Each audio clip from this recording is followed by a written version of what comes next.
Chapter 3, Polynomial and Rational Functions, Section 3.5, Complex Zeros. We'll begin with a description of complex numbers. Hopefully you have some familiarity with these. If you don't, I think with what we'll see in the examples, you'll pick up enough to understand the basic idea. But hopefully you have some exposure to this already. Recall that a complex number is a number of the form a plus bi, where a and b are real numbers, and I is the square root of -1. So the complex numbers are an extension of the real numbers, where we include the possibility of having negative numbers under square roots. If b is equal to 0, the complex number is a real number. For example, if we had the complex number 2 plus 0i, that would just be the real number 2. The significance of this is that we can consider every real number as a complex number as well. So the complex numbers include the real numbers as a subset. If b is not equal to 0, the complex number is a non-real number. So for example, the complex number 2 plus 3i is not a real number because it includes this, what we call imaginary part, the 3 that multiplies the I. In particular, a complex number of the form b times I, where b is not equal to 0, b would be a real number but not equal to 0, is called an imaginary number. So if we have, say, 3i, then that's called an imaginary number, but it's also a complex number. It can be expressed in the form 0 plus 3i. So it is a complex number, but with the real part being equal to 0, it's also referred to as just an imaginary number. It turns out that if we include the possibility of non-real complex numbers, then the theory of polynomials becomes far more complete. And we're going to be illustrating this fact with some of the results that follow and the examples that follow. So here we'll be considering polynomials with real number coefficients. You can also have polynomials with non-real complex coefficients, but we'll restrict our attention just to real number coefficients, which would be the most common scenario for you anyway. First result is the number of zeros theorem, which says every polynomial of degree n has exactly n complex number zeros, where a zero of multiplicity m is counted m times. So if we include the possibility of non-real complex number zeros, and if we count zeros that occur multiple times according to their multiplicity, then every polynomial of a particular degree will have exactly the same number of zeros as given by its degree. So a fifth degree polynomial will have exactly 5 complex number zeros, some of which may be real numbers, some of which may be non-real numbers, some of which may occur multiple times so that their multiplicity is greater than 1. But the degree of the polynomial will determine the actual number of possible zeros of that polynomial. A related result is the linear factorization theorem, which is a consequence of the factor theorem from earlier in the chapter. Every polynomial of degree n can be factored as a product of n linear factors of the form x minus c, where c is a complex number. Again, keep in mind that c could be a real number. Real numbers are also complex numbers. So theoretically, it's possible to factor every polynomial as a product of as many factors, linear factors, as determined by the degree of the polynomial. It all hinges on being able to find the actual zeros of the polynomial, which in some cases is easier than others.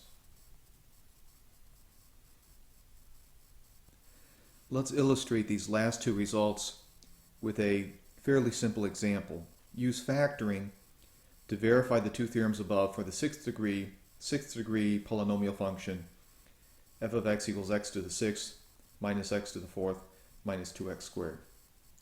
Now, we can do some factoring with this polynomial. I've set it up this way on purpose to illustrate the two theorems above.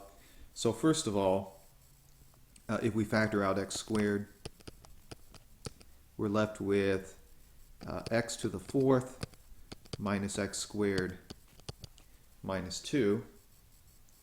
And then the fourth degree polynomial that remains can be factored basically using FOIL.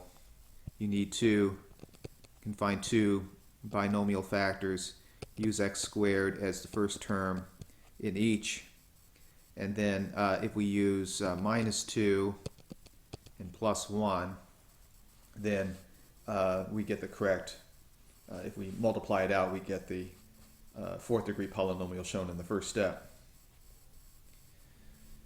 Now, you might think that you can't factor that any further, but actually you can by setting the second and third factors equal to 0 and finding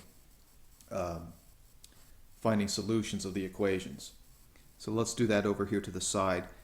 X squared minus 2. If we set that equal to 0, if we add 2 to both sides and take the square root of both sides, keeping in mind we could include both the positive and the negative square root, we get plus or minus the square root of 2. That's two irrational but real zeros that we found from the factor x squared minus 2. For the second factor, x squared plus 1, we set that equal to 0, subtract 1 from both sides, and then once again take the square root of both sides, including both a positive and a negative root. We get plus or minus the square root of negative 1. Now, from above, recall that we said that when we have the square root of a negative number, we can express that in terms of I. Now, I itself is the square root of negative 1. So, as an imaginary number, this would be expressed as plus or minus I. So the solutions of the second equation are non-real imaginary numbers, I and minus I. Having found the solutions of x squared minus 2 equals 0 and x squared plus 1 equals 0, we've essentially found 4 additional zeros of the original sixth degree polynomial. And of course, we also have the first factor, x squared by itself. If we set that equal to 0 and take the square root of both sides, we get x equals 0.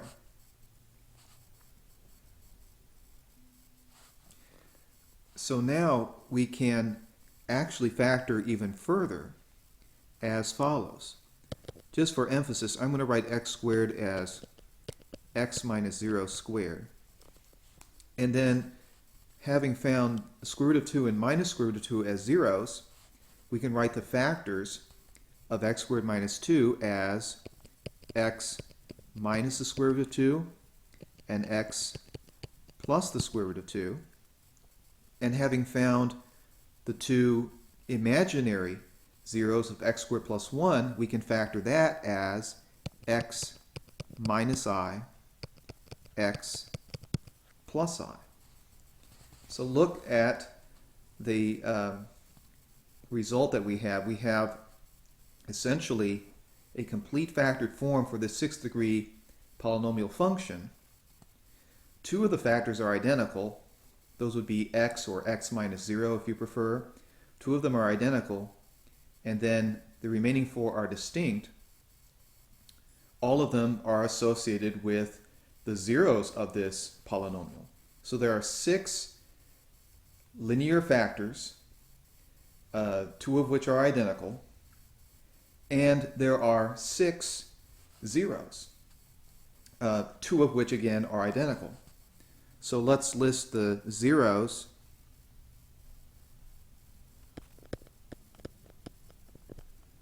and their multiplicities. The zeros are 0, square root of 2, minus square root of 2, I, and minus I. The multiplicity of the first 0 is 2 because its factor occurs twice. All of the other zeros have multiplicities of 1. If we add the multiplicities, we get 6, which is the degree of the polynomial. So this 6th-degree polynomial has exactly 6 complex number zeros. All of these are considered to be complex numbers, although 0, square root of 2, and minus square root of 2 are also real numbers. Whereas 0 of multiplicity m is counted m times, so the 0 x equals 0 is counted twice, since its multiplicity is 2. We'll now note something that occurs with any polynomial with real coefficients, and that is that any complex zeros, non-real complex zeros, occur in pairs of what are called conjugates. Recall that the conjugate of the complex number a plus bi is a minus bi. So the conjugate of a complex number is basically the same number with the sign of the imaginary part changed so that it's the opposite. Notice, for example, in example 1, that the non-real zeros I and minus I are conjugates. We obtained I and minus I as zeros of the polynomial in example 1. The number I can be written as 0 plus 1i, just to be more explicit in writing it in the form a plus bi. Minus I can be expressed as 0 minus 1i. So I and minus I are conjugates. The conjugate pairs theorem states that if a polynomial function with real coefficients has a non-real complex zero, a complex number 0 that's not a real number, then its conjugate must also be a 0.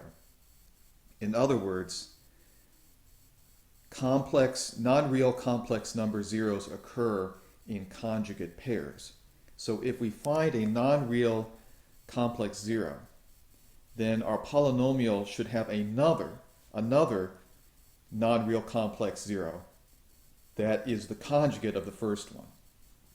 And so we're going to illustrate that with the next example.